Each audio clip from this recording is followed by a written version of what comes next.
Meet the Top Gun test pilots that fly with the Valkyrie AI drone.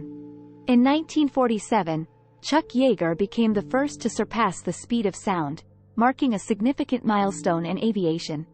76 years later, the achievement focuses on Major Elder flying next to an AI-driven combat drone. Major Ross Elder recently flew alongside an autonomous combat drone, likening the experience to watching something with its own decision-making capabilities.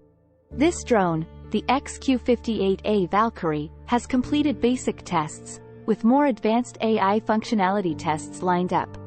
Future tests will challenge the Valkyrie's AI in combat simulations over the Gulf of Mexico.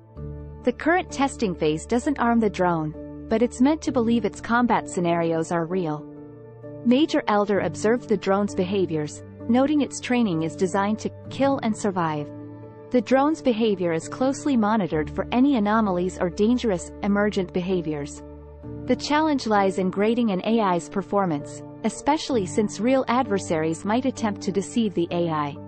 Initial AI software follows predetermined scripts, but the goal is to develop an AI that can learn and adapt.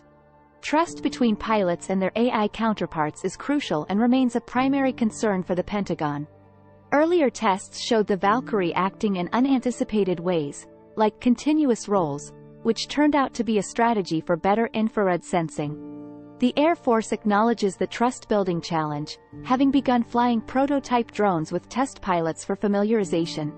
The long-term goal is to create an AI-augmented Air Force that's more unpredictable, lethal, and efficient, with a functioning system anticipated in the next 5 to 10 years. That's all for today.